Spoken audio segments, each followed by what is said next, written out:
Pak Bayu. Waalaikumsalam warahmatullahi wabarakatuh. Pertanyaannya langsung singkat. Nama saya Kandres Simatupang.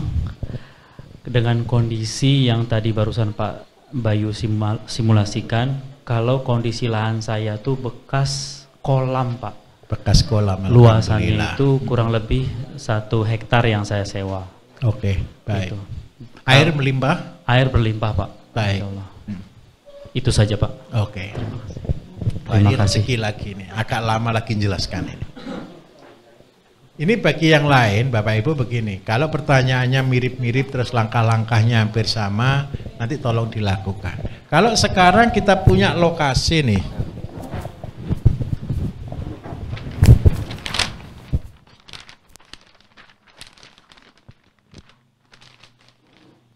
lokasi kita adalah bekas kolam, luas 1 hektar.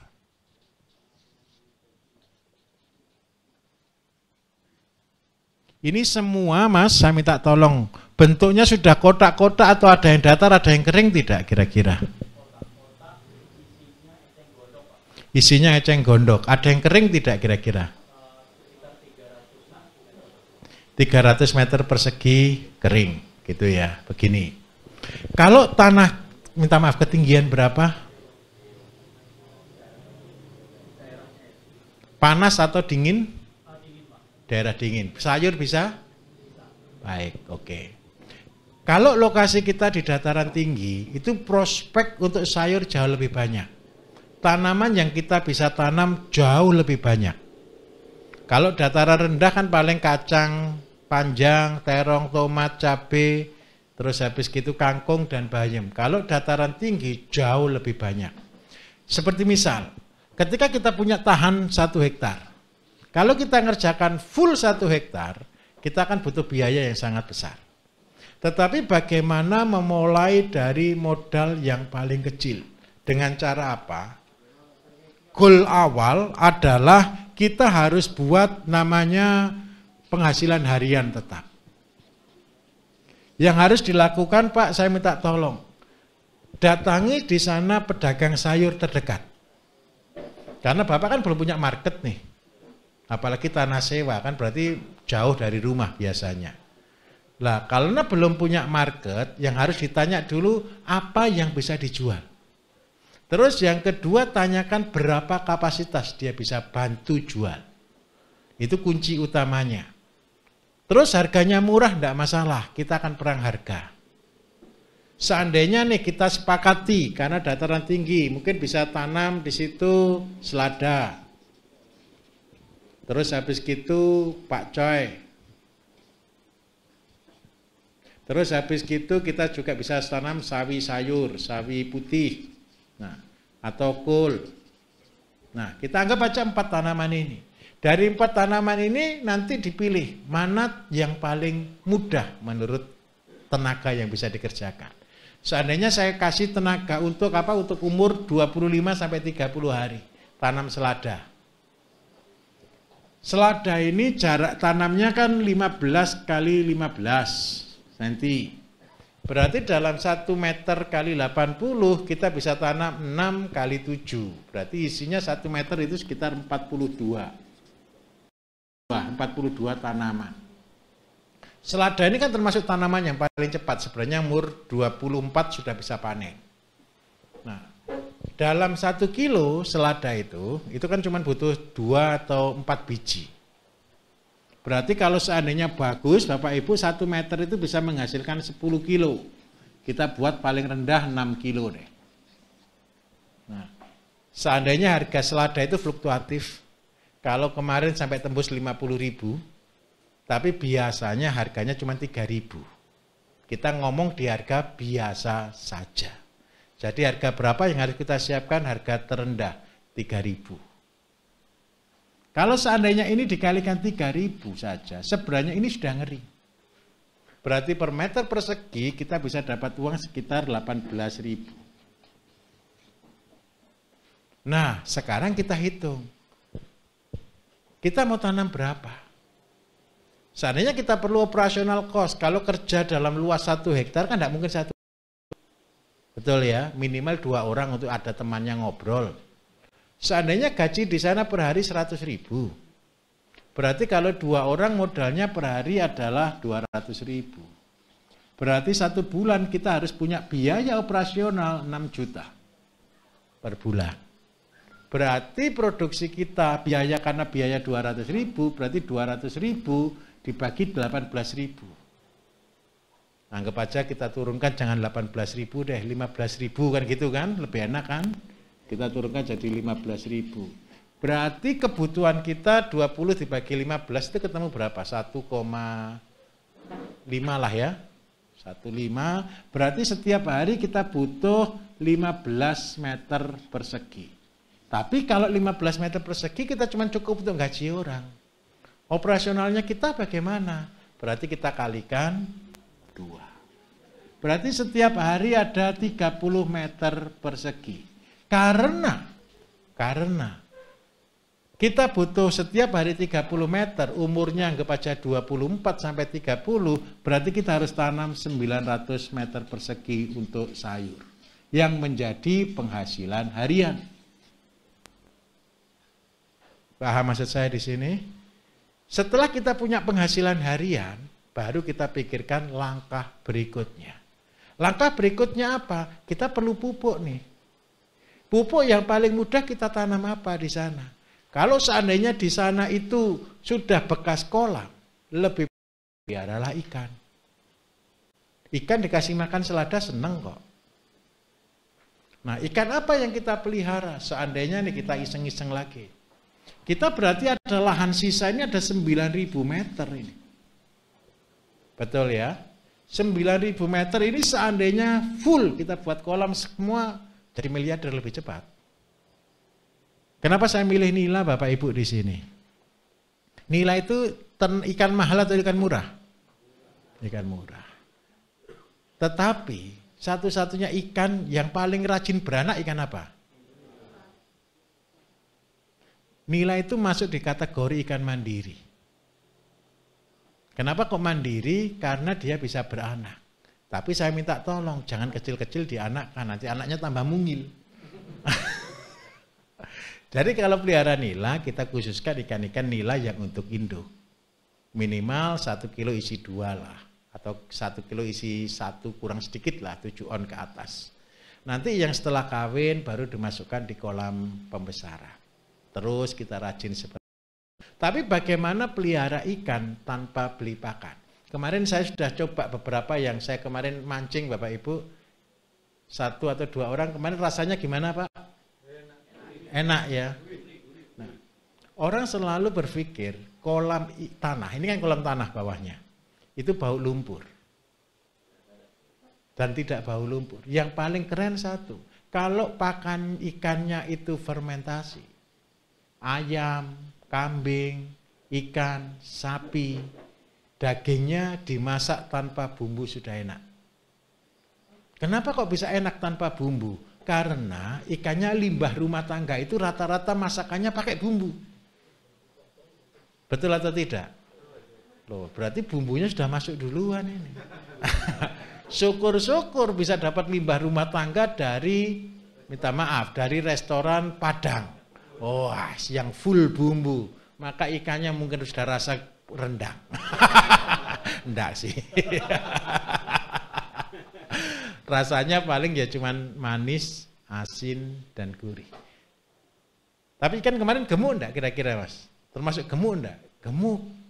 Padahal makanannya cuman asola, limbah rumah tangga, dedak, sama talas. Nah, karena kita punya 9.000, ini kita mulai berbagi. Saya tarik sekarang, kepengen punya penghasilan berapa? Per bulan? 50 juta. Oke, saya hitungkan. Cukup? Saya kan cuma ngitung saja. Kan saya enggak ngasih uangnya. Baik, 50 juta per bulan. Tahu harga ikan nila berapa per kilo? Anggap aja 25.000 boleh? Dibagi 25.000. Berarti setiap bulan butuh berapa? 2 ton. Ya, betul ya? 2 ton toh? Oke. Sekarang saya akan produksi nila dengan kapasitas 2 ton per bulan. Nah, 2 ton per bulan Bapak Ibu butuh luas berapa untuk kolamnya? Seandainya kita target size-nya 1 kilo isi 4, tetapi kita ngitung benihnya 1 kilo isi 5, oke ya? Berarti ini dikalikan 5, sama dengan berapa? 10.000. 1 meter persegi, 1 meter kubik, itu jumlah ikannya rata-rata kalau kepingin selamat sampai tujuan, kepadatannya tidak perlu heboh-heboh. Kalau orang jualan terpal, ceritanya kepadatannya heboh-heboh. Betul ya? Karena dia kepingin jualan terpal. Kolam bulat maksudnya bioflok. Itu kepadatannya 200 dan sebagainya. Itu yang untung pabrik pakan, tenang saja. Karena kita tidak menguntungkan siapa-siapa supaya kita sendiri selamat sampai tujuan, maka kita buat kepadatan ideal. Berarti dibagi 20 saja per meter per kubik. Itu paling aman sampai tujuan, 20 ekor. Berarti kalau 10.000 dibagi 20 ketemu berapa? Karena umur ikan ini sekitar 5 bulan, berarti tanah yang kita butuhkan 500 dikalikan 5. Berarti butuh tanah berapa? 2.500 meter persegi. Kolamnya 2.500. Supaya pakannya bisa gratis, saya butuh asola. Nah, karena saya butuh pakan 2 ton, untuk menjadikan ikan 2 ton per bulan, itu butuh pakan kali 4. 4 ini rumus FCR. Jadi ketemu butuh pakan 8 ton per bulan. 8 ton per bulan, kita tetap butuh karbohidrat, kita bagi di sini. Karbohidratnya itu sekitar separuh, 4 ton. Kemudian kita butuh juga hijauan untuk bisa asola, bisa kangkung, bisa talas, sebanyak 4 ton juga. Seandainya kita punya limbah rumah tangga yang isinya nasi, tulang dan sebagainya, itu ngurangi di karbohidrat. Nah, yang 4 tonnya ini Bapak Ibu sebulan itu dari asola bisa, saya juga sedang tanamkan dari tanaman di samping sini, ini ada yang di kotak kayu itu namanya krokot. Tahu krokot enggak? Itu rumput liar. Tapi maaf, itu proteinnya bisa 30%. Nah, nanti diatur, mulai kita atur. Karena kita butuh 4 ton per bulan untuk beli karbohidrat. Karbohidrat itu bisa dedak juga, bisa talas juga, bisa limbah rumah tangga. Nah, kalau seandainya dedak kita lainkan, dedak di sini ini bisa rubah kita komposisinya. Berarti dedak 30% berarti sekitar 2,4, ininya berarti berkurang 2,4 tinggal 1,4 ton. 1,6 ton. Nah, kita akan hitung yang pasti adalah hijauan. Saya butuh asola setiap bulan 4 ton.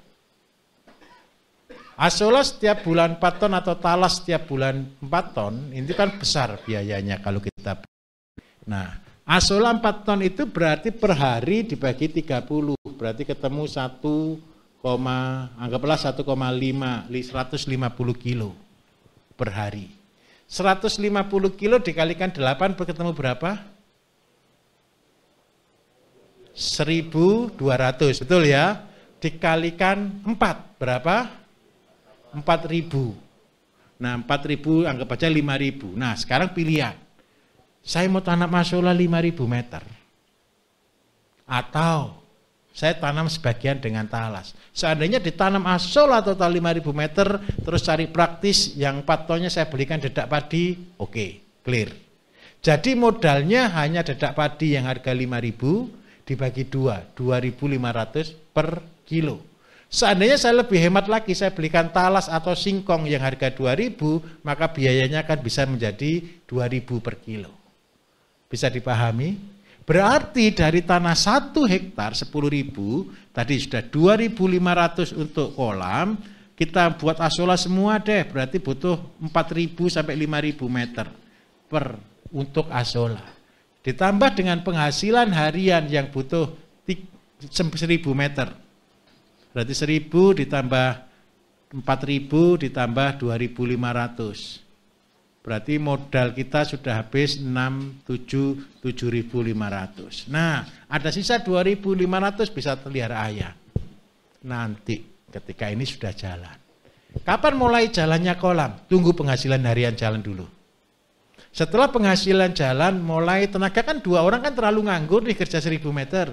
Mulai membuat kolam estafet, 1 petak, sambil iseng-iseng berhadiah beli indukan.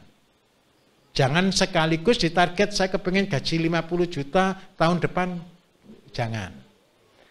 Kerja dengan saya Bapak Ibu, cara saya, usahakan sedikit mungkin keluarkan modal. Karena apa? Usaha itu belum ada yang pasti. Kalau perlu bermodalah tanpa modal.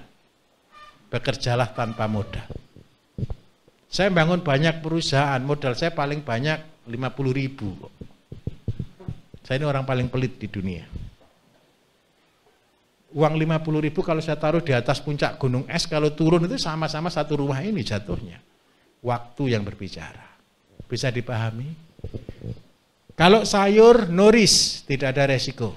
Kalau nila, no risk. Semua ini tidak ada resiko. Karena apa? Karena bibitnya tidak beli, pakannya tidak beli.